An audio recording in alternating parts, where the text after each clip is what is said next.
All right, well, welcome to the 39th episode of SEO for Bloggers, where we're unwrapping the mysteries of tracking performance through seasonality. We've got our wonderful lineup of experts, including Casey Markey of MediaWise, Arsen Rubinovich of Top Hat Rank, and Andrew Wilder of NerdPress, and and making Arson Wilder. you also interrupt me.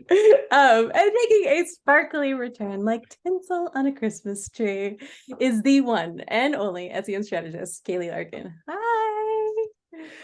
Kaylee, we're delighted to have you back on our webinar and sharing your expert knowledge. So thank you so much for joining us.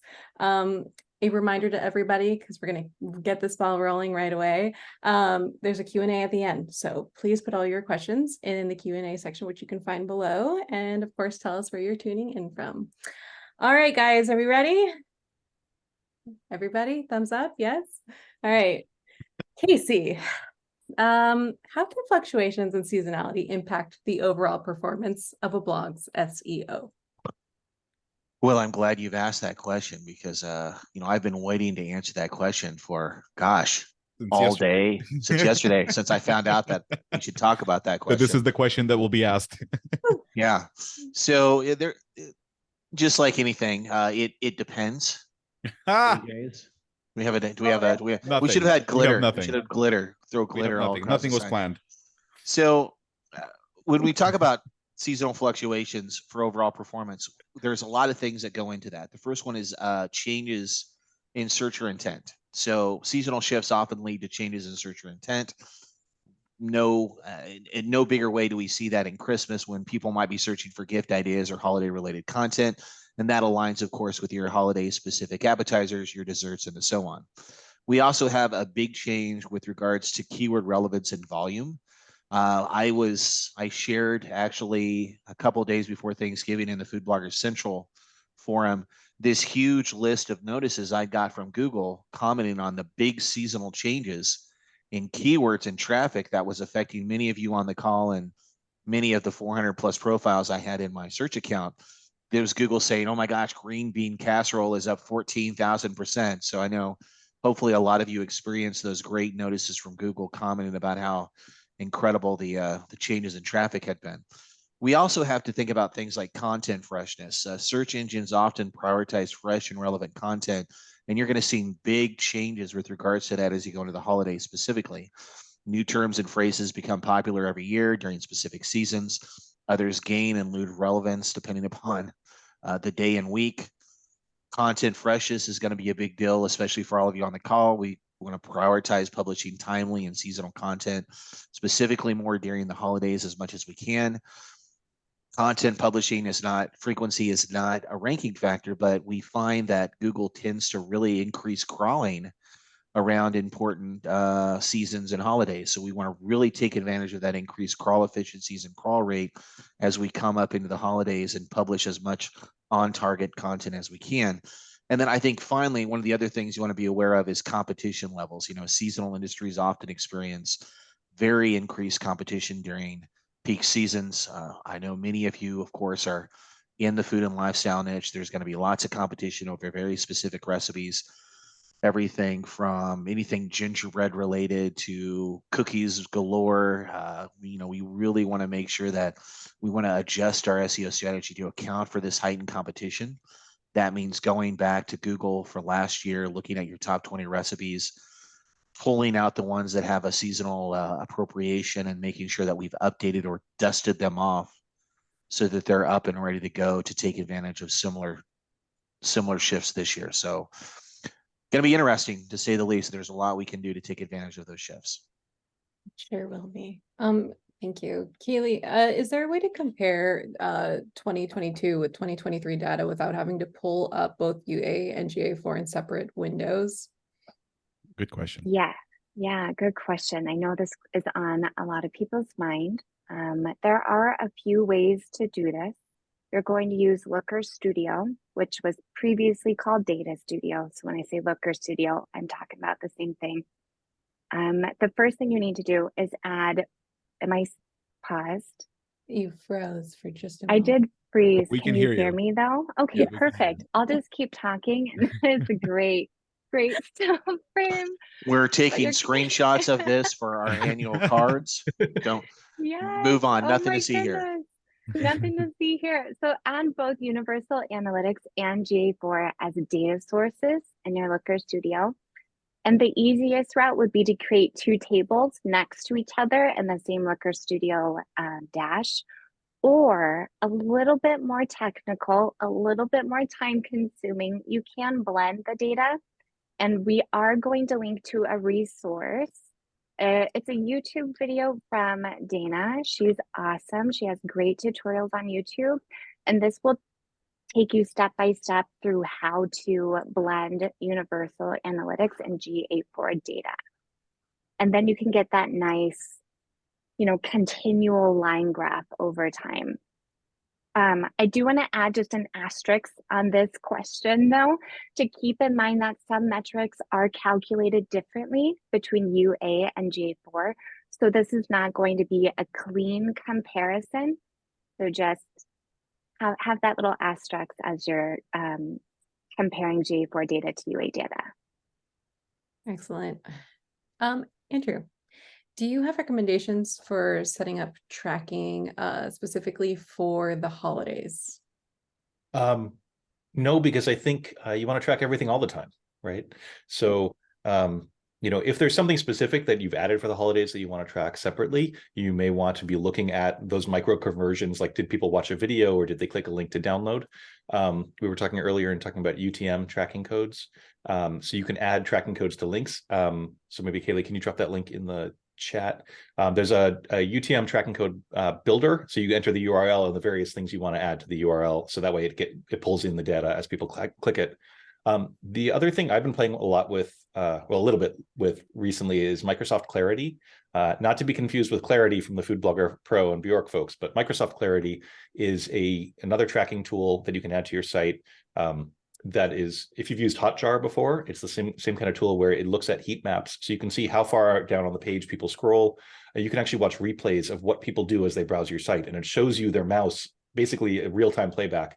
And you can actually, I think you can watch people in real time as they use your site. So it's really good for getting some user insights. And so you can, if let's say you put on your homepage, a bunch of holiday recipes, you can see in real time, like, are people hovering over one and then clicking on something else? Maybe you want to change the order about. We just lose Andrew? I'm still here. You still What? here? I'm still here. Okay. Man, we're having a great tech day. I know it's So if you haven't played with Microsoft Clarity, that's something you could check out. The terms of service seem to collect a lot of data, but it's all anonymized. So read that carefully and decide if you want to put that on your website, because you're sending that data home to Microsoft. But it's a pretty cool tool. And if you're rolling out some new features, you might want to use it temporarily. You don't need to have it running all the time, right? But let's say you build a new holiday recipes landing page, you could collect data on that and see how people are interacting with it and adjust it from there. excellent. Thank you. Keely, are there tools that can be used to help with predicting seasonal trends? Yes, there are user-friendly tools that can offer insights into seasonal trends and consumer behavior. So I feel like these are ones that you guys are all already going to know, but I'm going to talk about them anyways. Your most standard is to just open up Google, go to the search engine, or if you're looking at Instagram or TikTok, wherever you're posting, go to that platform, open up a private browser tab and start typing. You'll see Google showing you auto-populated suggestions. You can go click through to the search engine result and look at the people also ask questions. You can look at the related queries at the bottom of the page. And this is all useful in identifying what people are, actively searching for during this holiday season. Another place is looking at your own data. So within Search Console, which is another free tool, you can see which landing pages, Casey touched on this a bit in the beginning, which landing pages or search queries, excuse me, are increasing in popularity. Now I'm going to lose my voice. I lost video and my voice. Okay, we're back. And I'll dive more into Search Console here in a bit. There's another question, I'll break that down. Another one is Google Trends. Google Trends is another free tool, and you can use that to analyze the popularity of specific search terms and see how that fluctuates how that interest fluctuates over time and in different seasons.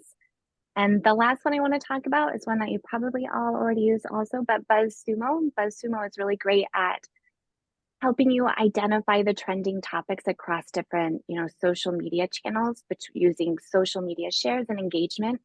So that can help provide insights into, what content is performing well across various platforms during the holiday season. Awesome. Thank you. And Andrew, you are so on top of it in this chat. Thank you for dropping those links. Arson, got one for you. How can changes in search intent during holiday seasons affect rankings? Yeah, it can happen a lot. We talk about intent frequently on these webinars.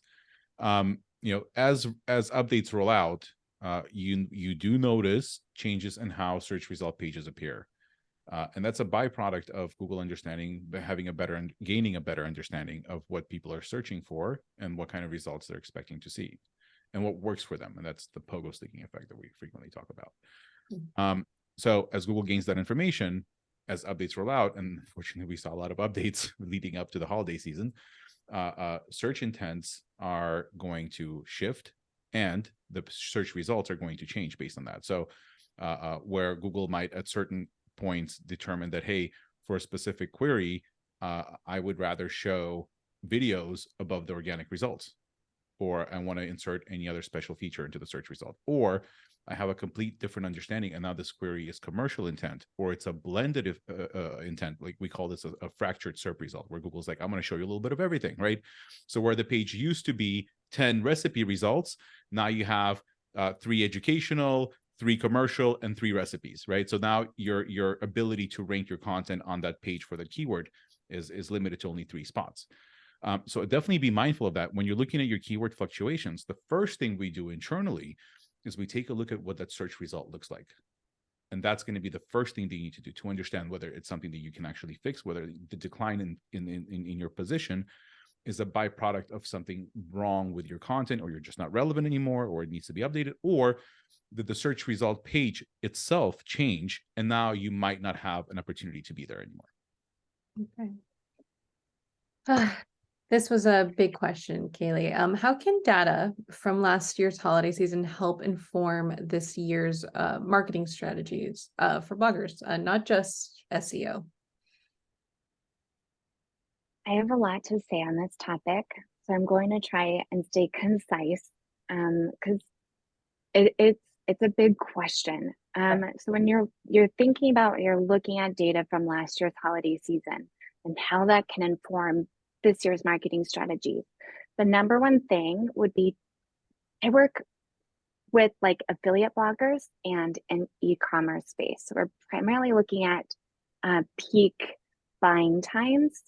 If you know when peak buying times are, you know when to kind of schedule those campaigns to speak to those people when they're in that buying state of mind. So that's the first trend. Pay attention to peak buying times. The second thing is, don't only look at, third-party data. Consider the first-party data you have. What I mean by that, and this is something you probably should have done prior to the holiday season, but I am going to mention it so you have it in mind for ways you can improve after this holiday season. So paying attention to your users' feedback during the holiday season. We have these peak in buying times or peak in times when they're visiting your website. What is the customer feedback? What is the user feedback? Are they experiencing, complaints or issues? Are they encountering issues when they're visiting your website? And then make sure you address those pain points so that, the next holiday season is smoother in those areas. If they're having a hard time finding, appetizers on your website, for example, how can you make that easier to navigate to appetizers that go with your, primary course? So refining website usability based on first-party data. The third point I would look at is another kind of broad topic thing, and it's looking at recurring topics. So is there like an influx, well, we know that there's going to be an influx of queries that pertain to gatherings, large gatherings, family gatherings. So looking at your content or your queries, not at a per search query level, but what is the broader topic? I know every December, for example, right now, what I'm working with is every brand, they're getting together their end of year reporting. So at Elevar, I'm looking at how can I support our audience as they're coming into end of year reporting. That kind of mindset. Otherwise, I wouldn't focus too much on data, query data from last year because trends change so rapidly. You would want to more look at like the last 2 or 3 months. Which queries are you seeing a rise in, or which type of content are they engaging with the most? So your most recent data can inform your content format, the platform, the marketing channels you should be using, and then trends increases in those specific queries. Let me make sure, I'm checking my notes, make sure I covered everything. So it's a big question.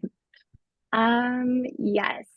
Yeah, trends move so fast. So don't try and use 2022 data for trends.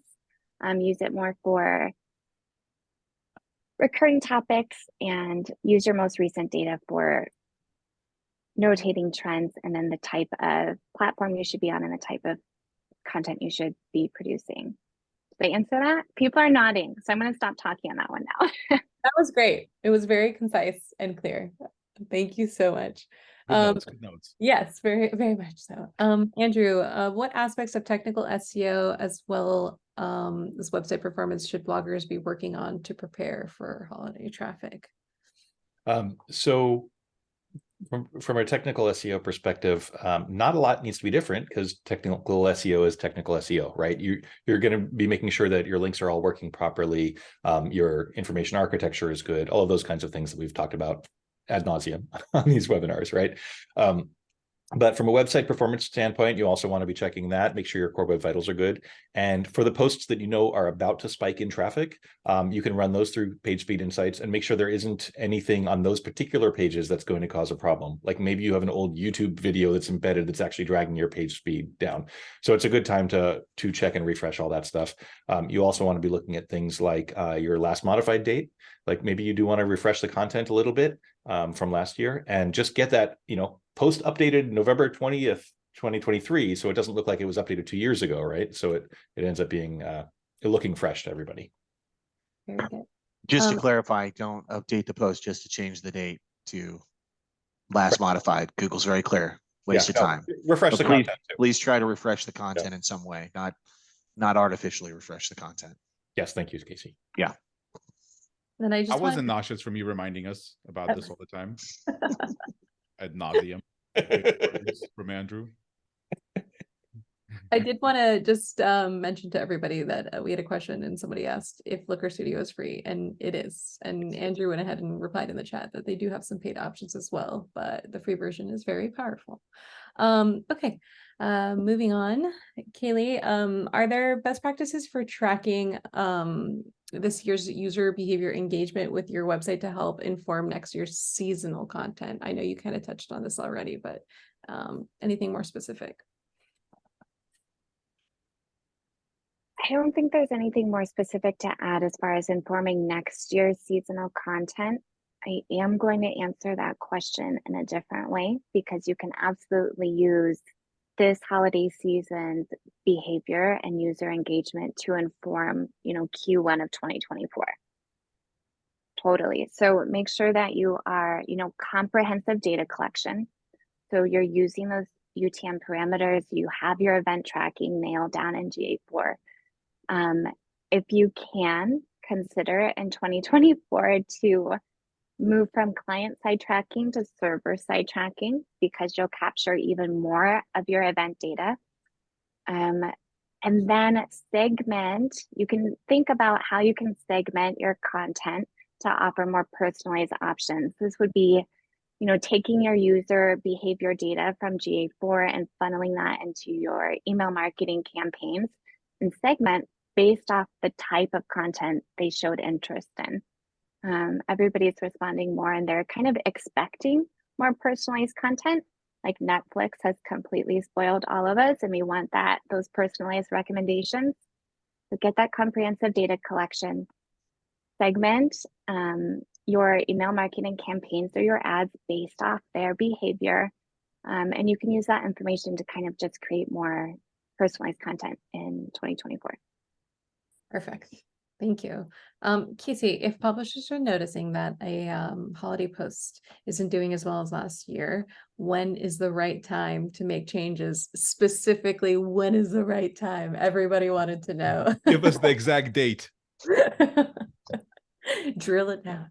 I always like to do about 2:37 in the morning, preferably 40, 72 hours after the post has gone live.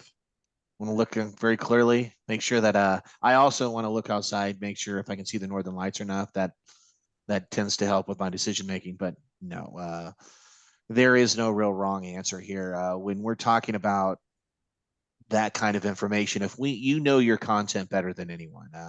My goal, and I think the goal of everyone, is we want to be as proactive as we can when we see that something is not necessarily right. The problem, of course, is that, hey, and I'll just quiz Kaylee here. Hey, Kaylee, what's one of the biggest complaints of GA4 over GA with regards to reporting full information?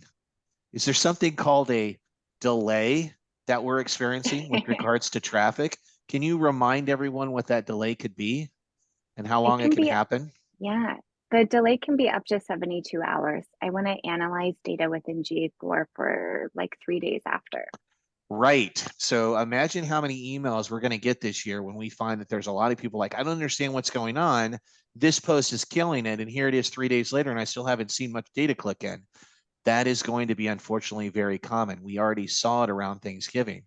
As a matter of fact, thank God for Google Search Console, because Google Search Console was the one that was sending everyone the congratulations, we're recognizing increased traffic to these top queries. Because I had bloggers emailing me saying, I'm looking at my analytics and I don't see any sort of a boost. And I'm like, are you getting any notifications from Google that, some of your specific queries have taken off? And they're like, oh, let me check. Lo and behold, some people were getting those and they were just ignoring them. They were not seeing them in their Gmail. So understand it's a little bit different this year. It's very hard to use Google Analytics quickly to see if something is not necessarily catching fire as it was before. So I would be proactive on this. Review your Google Search Console along with your Google Analytics information. We want to always compare the current year's performance with the same period from last year. It's just going to be tougher this year than in any previous year, because we're literally comparing a GA4 snapshot to a universal GA snapshot from a year ago, if you even have that data. Now, if we find that there is some kind of a decline here, then we really need to determine what the possibilities for that decline may be. It could be changes in search algorithms. It could be increased competition, shifts in user intent or behavior, could be technical issues on your website. We will want to, of course, break down all of those. And we've got plenty of resources from our SEO for Publishers webinars that cover all of that and more.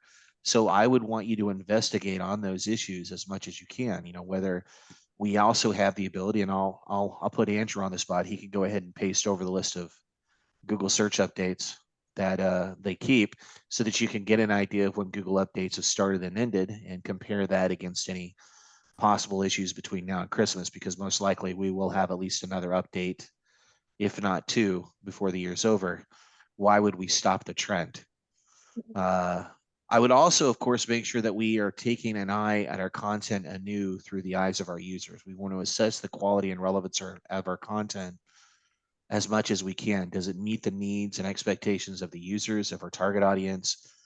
Have we updated the content recently? We don't want to update the content just to show a last modified date that's fresh, but we want to make sure that we've gone in and looked anew at the content based upon what Google is ranking competitively now. Has anything changed in the content that we can refresh? Have you had a new epiphany or any feedback from your audience that could be used to clarify the recipe or the post itself? Andrew mentioned technical issues early on. We always want to make sure that technical SEO is sound. Do we not have any intrusive interstitials? Are the pages loading fast? Have we paginated our comments? No broken links, no internal redirects.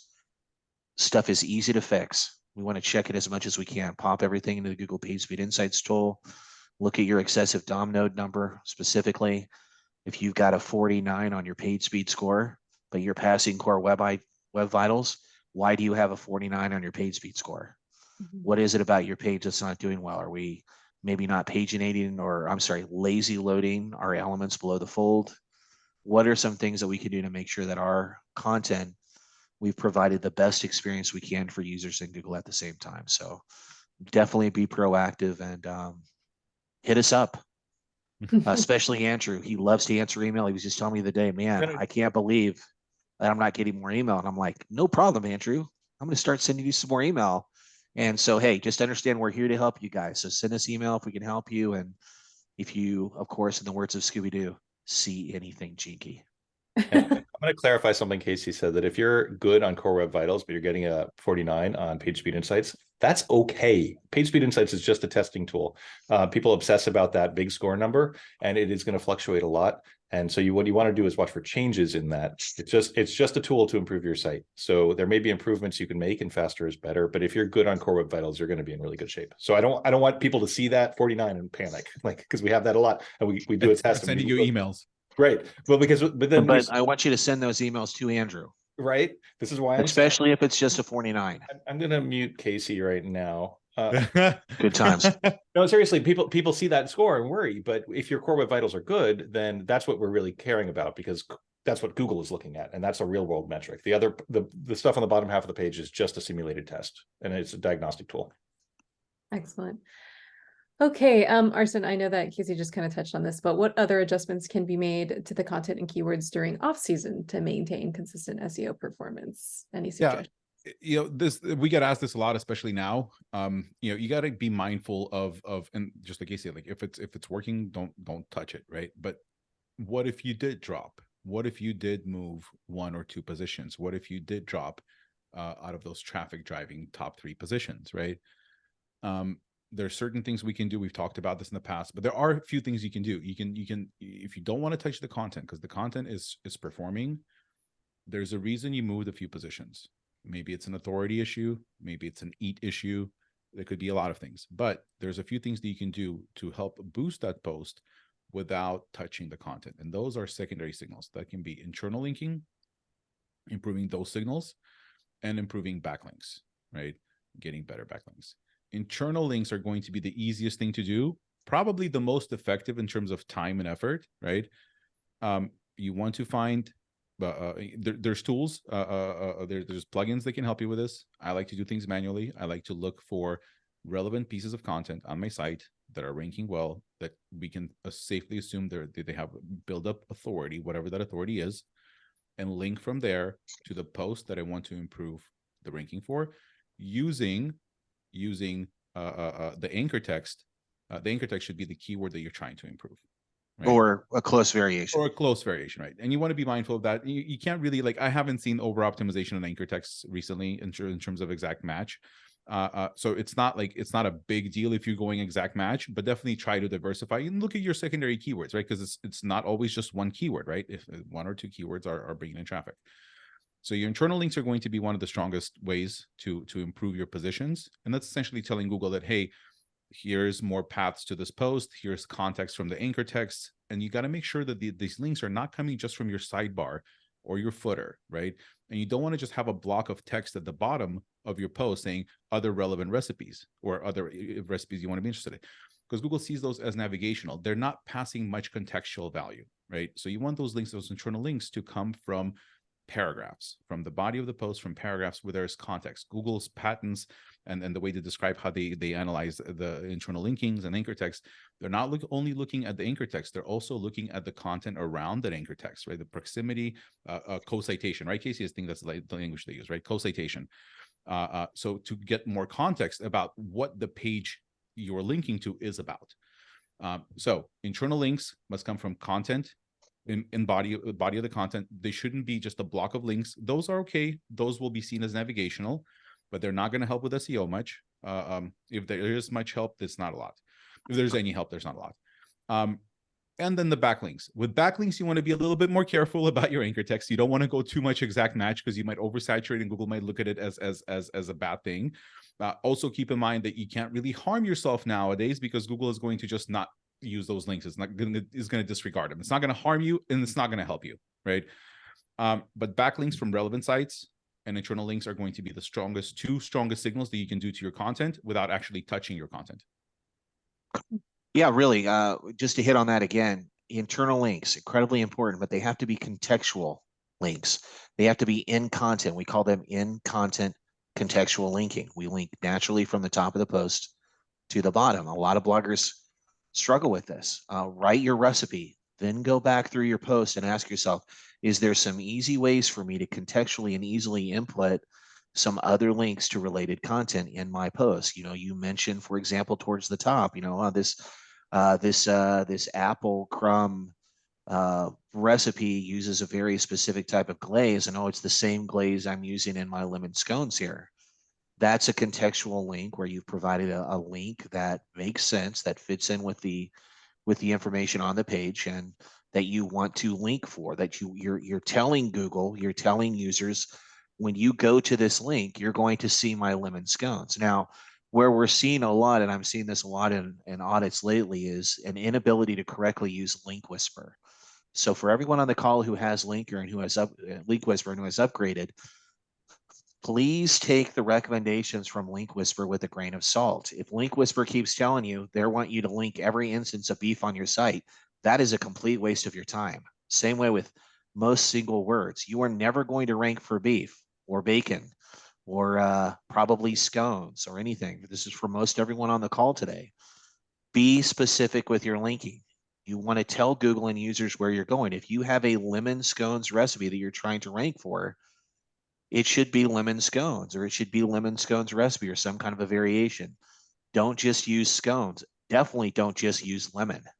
I'm seeing that a lot. I had an audit just the other day where there must have been 40 or 50 links on a page, which, by the way, that's too many. And they were all single term links. And I'm like, why did you do this? Well, Link Whisper told me to do this. Total waste of time. We had to undo all of that. When you do that, all you're doing is muddying the contextual signals for Google to understand your site. We want to link to what we want to rank for. That's the easiest way to understand that. Longer tail internal linking is always going to be more effective for you. So be aware of that. Try not to link everything by pie or dessert or oh gosh, what's one the other day? Ice cream. If you have 8 or 9 different ice cream recipes and all you've done is link all of them by ice cream, guess what? None of them are going to rank for ice cream because it's too muddied with regards to the contextual signal. So really focus on differentiating all those internal links as much as possible, and the site you save will be your own, guaranteed. Good words. When you were saying that, I could just hear like a cheerleader. Be specific. Be specific. That's all I can hear in my head. Andrew, in your experience, what else should bloggers monitor besides their content in preparation for the holiday season? Their team. And the reason I say that is when traffic is ramping up, you need to be really careful about clearing caches on your site. This is one of our Facebook posts every year right before Thanksgiving for our clients. So you most likely have some sort of content caching on your site, like WP Rocket or Cloudflare. And whenever you update content, those caches get cleared and then they have to get rebuilt. We've had situations where, like the day before Thanksgiving, somebody's VA was going through and updating like dozens of posts because they had some downtime. And they're like, hey, I'm off today or whatever. I'm just going to update all this content. And the server was crashing and we couldn't figure out why until we realized this was happening. And she was basically invalidating the cache over and over and over again. So the server couldn't keep up. So you want to be really careful of the technical aspect of what is keeping your site up and running during a big traffic spike, right? So please don't, the day before Thanksgiving next year, or, right before Christmas and everybody's looking for those recipes. You don't want to be accidentally taking your site offline because it's getting overloaded. The other part of that is if you're not sure, check in with your host. They can take a look and see how your site is performing, and it may be time for you to upgrade servers, right? And I know everybody hates to pay for hosting, but good hosting, you get what you pay for. And if your host is legit, and they say, yeah, you're really pushing the resource limits, it's time to upgrade. If things are running smoothly and it's because of traffic, then it's probably time to upgrade. There are some shadier hosts out there who will not try to troubleshoot, and they'll just try to upsell you. But hosts like Big Scoots, they're going to look at your actual usage and say, yeah, it's time for more resources. And I can't think of a better investment on your site than quality hosting. Excellent. And on to the next, Kaylee. Do you have any tips on leveraging tools like Google Search Console, SEMRush, or any other tool that you know for seasonal data analysis? Yes. So there are so many, right? We could have a whole hour to talk about tips of, leveraging our tools for seasonal data analysis. I'm going to focus on some things we've talked about in this episode pertaining to Search Console. So the first one I want to talk about is finding trending queries.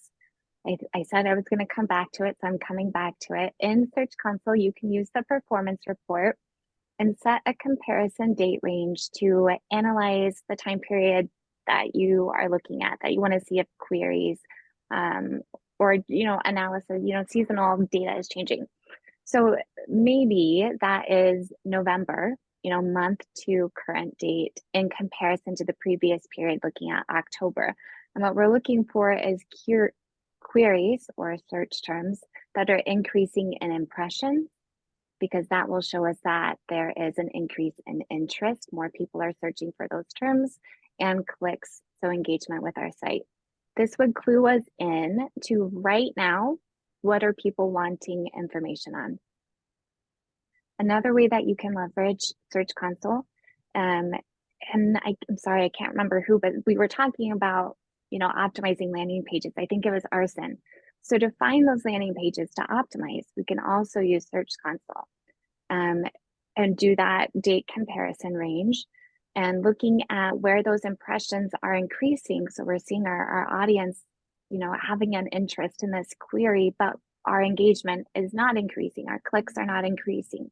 So maybe we're no longer meeting the search intent.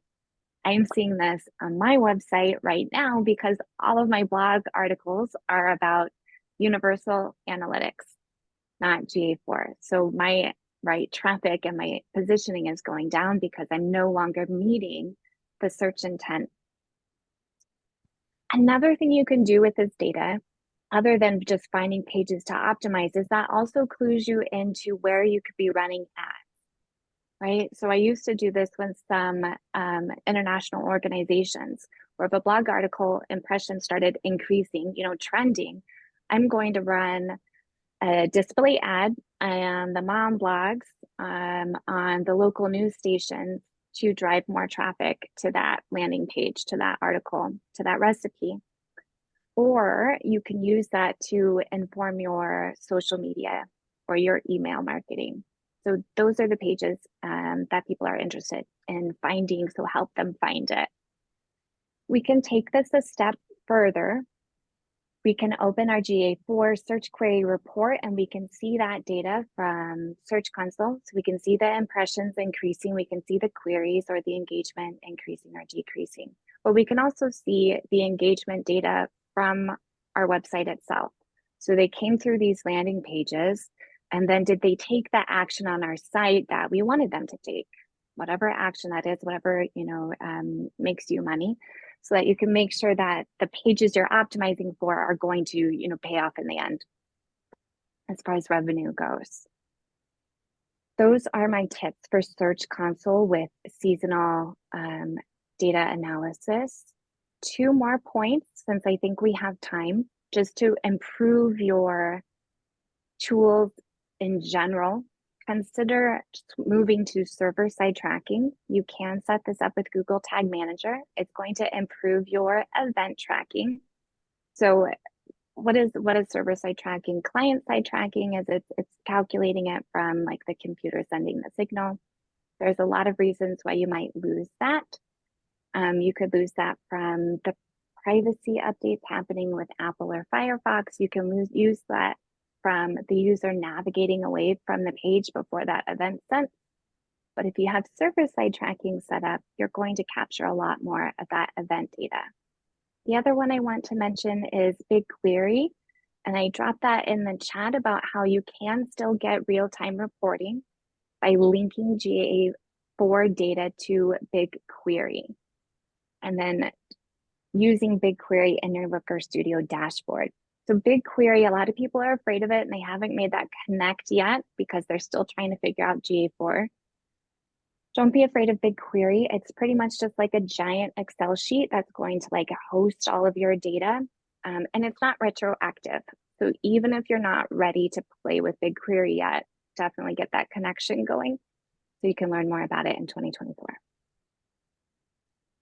Awesome. Thank you so much. And I'm just gonna drop one thing in our list here.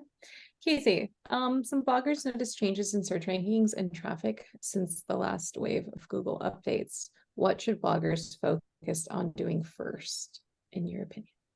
Well, the first thing they'd want to do is understand the nature of the update or updates that could have possibly impacted them. We want to research and understand the specifics of any core updates. Google does a really good job of kind of explaining how to track these and even provides information on them by means of a dashboard.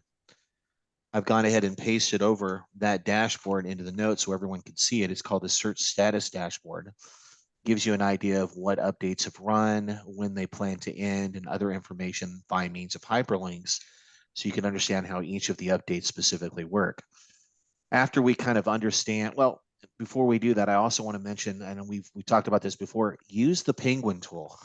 Last time we pasted this, what happened? We brought the site down, so maybe we can do that again. But we're going to go ahead and paste that over. The Penguin tool is updated regularly. It's very good. It's very easy to use. You log in, you give permission to your analytics, and it provides an overview of your analytic patterns against reported updates from Google. So it's a very, very quick and easy way to see if I've been affected specifically by which updates and when that update would have affected me, even down to the hour and time. So well worth your time to look there. Awesome. Once we've done there and we've determined whether or not we've been affected by the update, we need to determine things like evaluating content quality. We need to determine if there's some user intent alignment issues. We want to check our EEAT factors. And we want to monitor the competitor landscape. We want to keep an eye on which competitors are faring, which competitors were negatively impacted by the updates, which competitors were not affected at all by the updates. Most people are following their rankings closely enough to notice if someone new was elevated above them, and likewise. We'd want to compare that result to ours and see if we notice any patterns or any compare and contrast issues with that information. And this has been the hardest one to understand, but we also need to really accept patience and monitor the issue long term. I get this. I know it's tough to wake up one day and find that your traffic is anywhere from 30 to 70% down, and everyone decides, okay, I've got to do everything I can to recover, and they throw literally everything at the screen and including the kitchen sink, and it does nothing for them. And then they'll come to us to help even a couple weeks or a couple months later, and they've muddied the data and the changes so much that it's almost impossible for us to determine, other than going back and using the archive.org or Wayback Machine to see exactly what the situation was before they retained an expert. I get it.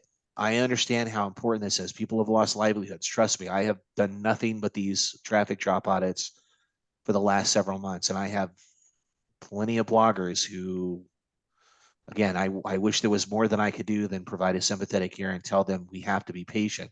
But even if we recover all of the traffic, or if we identify and we make all the changes, the algorithms are not instantaneous. It's going to take months for them to trust the changes.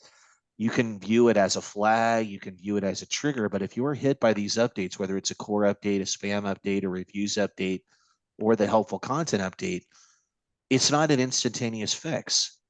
We have to make improvements, and then we have to get Google to recrawl and see those improvements and basically remove the flag against our site so that we can kind of spring forward again when it's reran. They say that the systems are running constantly, but that's just not, honestly, in reality, what we're seeing. We're seeing that it's taking several months for sites to recover. And what can we do while we're waiting and we're bleeding all this traffic? Well, what we can do is have you focus on the non-Google part of your search efforts. Let's revisit your Pinterest focus. Let's revisit what you're doing on social. Let's revisit whether or not web stories is an option for you, because we have control over those. We don't necessarily have any control over how long it's going to take Google to come back, recrawl, and reassess our site and our efforts. So understand it's not personal. Okay, it's not just a you issue. It's just that it takes a while for Google core updates to run, for your rankings to stabilize, and for Google to rerun the same algorithms against your new improved efforts. And so please understand, it is not personal. I have had plenty of bloggers cry on the phone with me over the last couple months telling that this is unrecoverable. I can assure you it is recoverable.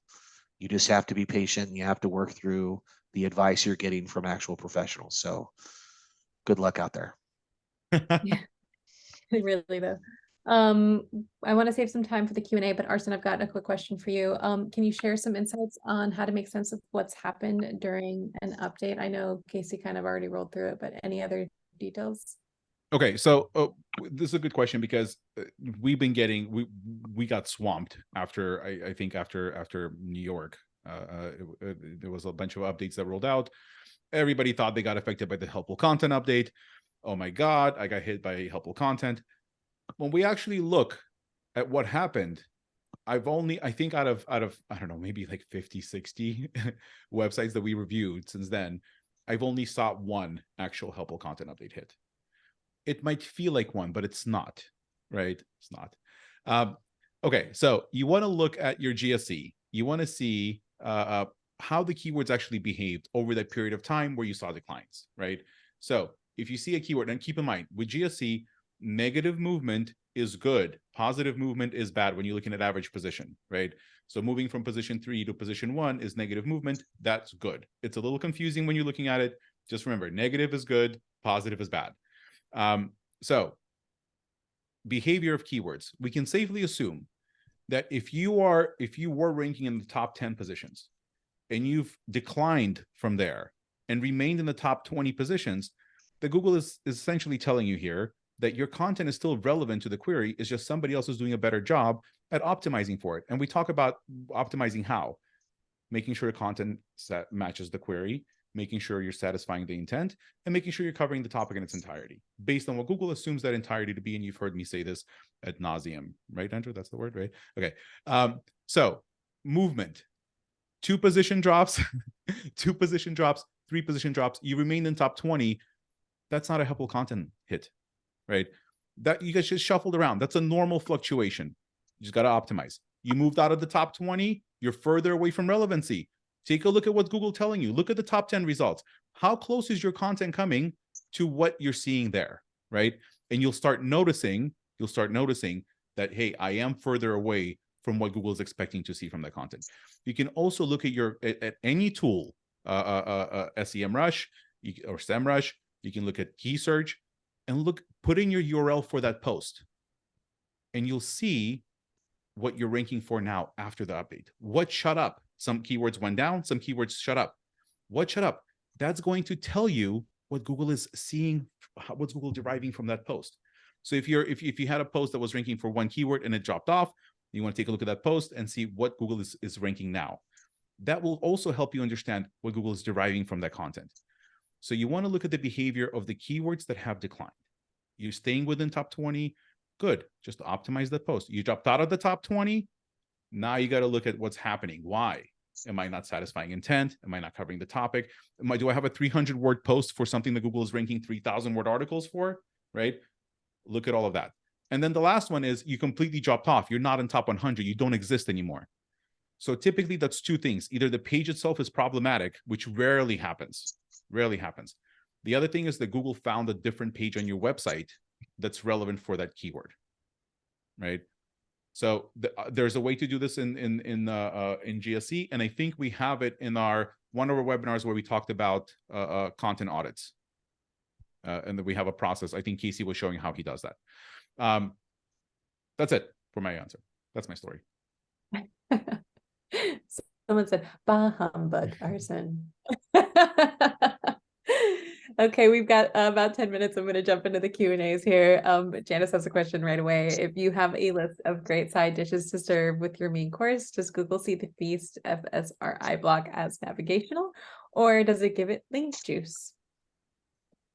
The FSRI block from feast, the feast simple recipe index block, those are links. They count. They're just not as great as an in-content contextual link. Look at the links on a table. Just very quickly go through the links on a page. We have an in-content link. It's in the main content. It's surrounded by other content. For example, you said banana cream pie, and it's surrounded in a sentence where you're talking about banana cream pie. That's literally probably, based upon all we've seen, the most valuable link you can have on a page, because there's a contextual relevancy to that link. It's on the page. Let's say that you had a list of links on the page, just a text link list, text link, text link, text link. Still a valid link, not as valuable as an in-content link. Now look at the third kind of links, which is the FSRI block, which is just a photo and a text link. Same thing, still a valid link, just not as strong or valid as an in-content link. Right after that, you have image links. Same thing, image links, still valuable, but lower than the other three links we just spoke out.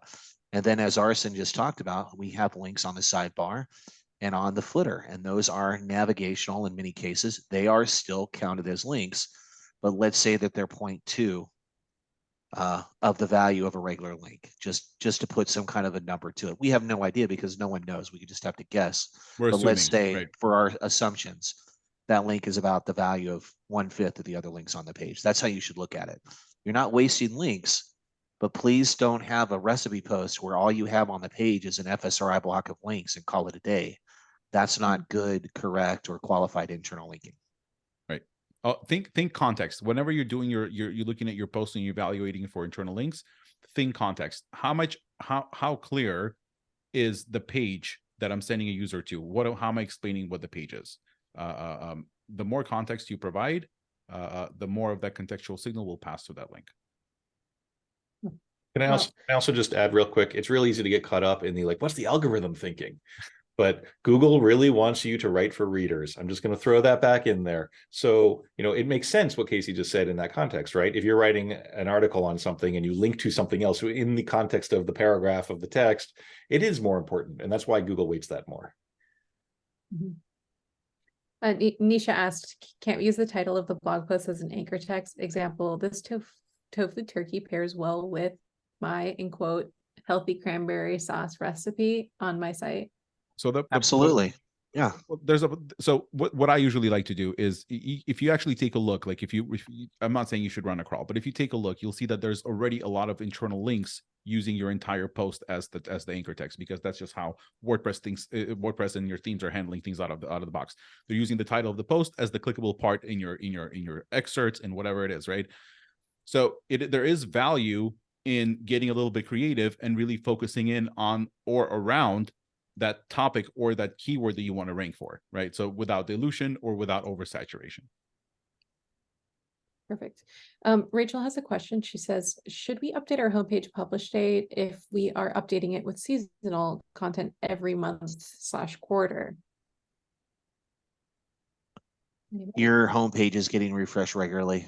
You just don't realize it. Every time you update or send new featured content on it by means of widgets that's getting recrawled by Google, you're good. You don't have to worry about pinging Google to your homepage over and over. It's fine. Okay, wonderful.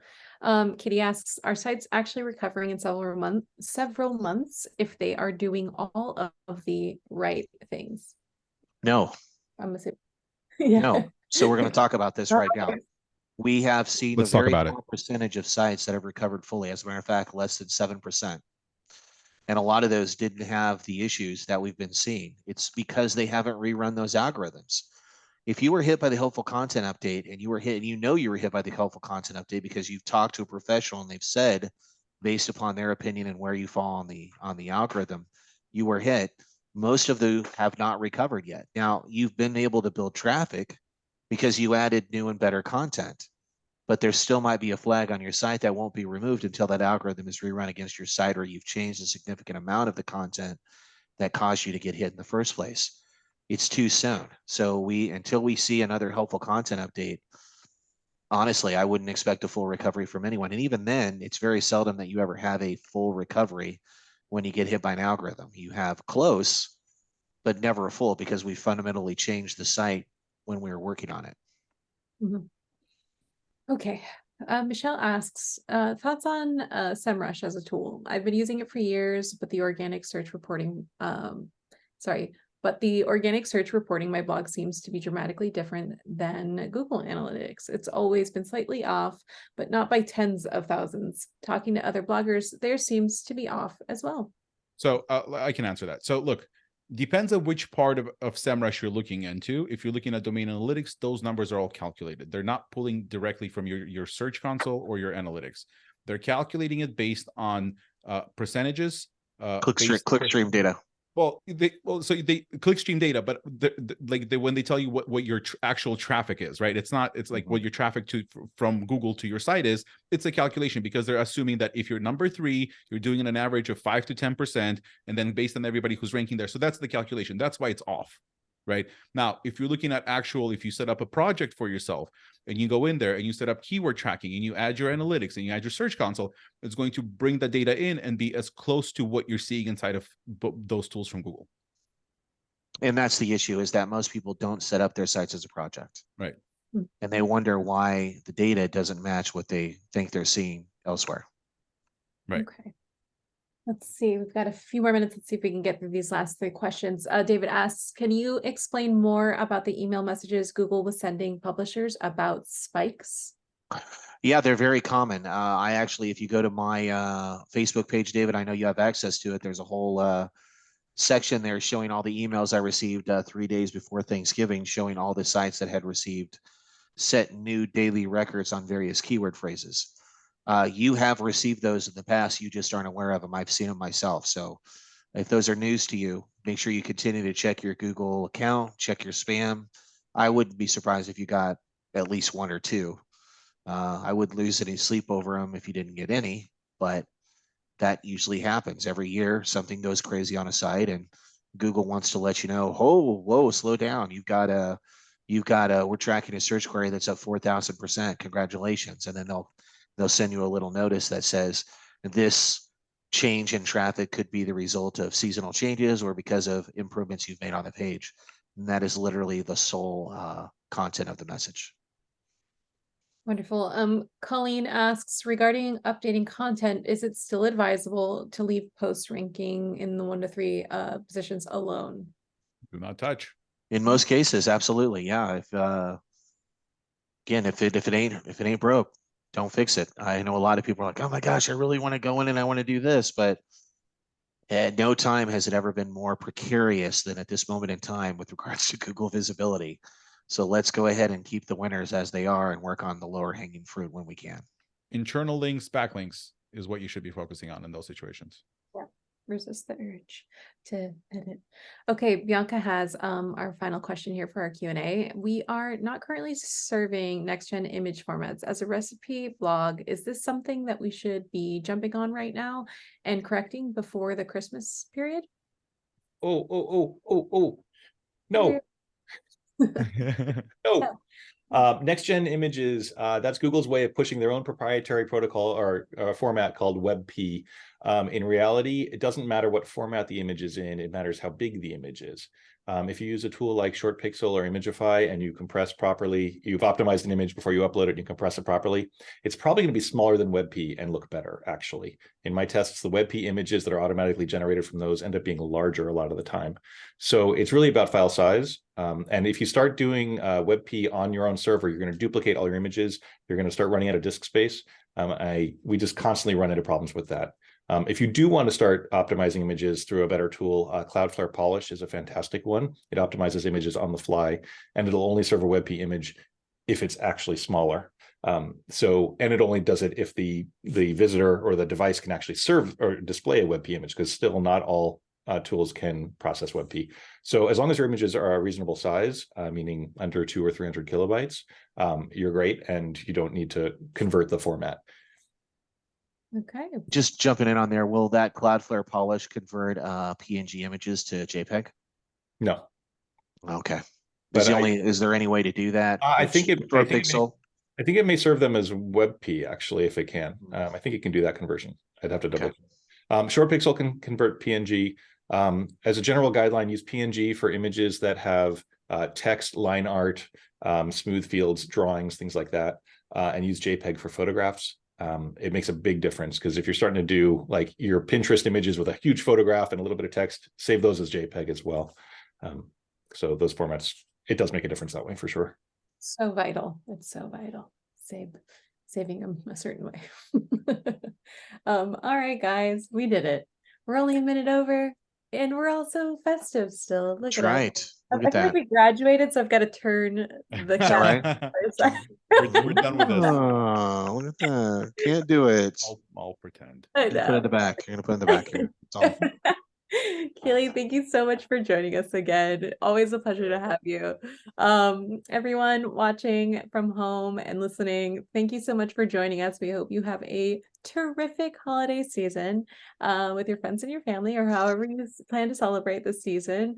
And yeah, we'll have the recap up in about a week's time. So all those links, all those things mentioned today, those tools will be dropped there, and you'll get an email if you're subscribed. So Absolutely. Thanks, Kaylee. Happy holidays, everyone. We'll see you on the other side. Be Thank careful you. out there. Bye.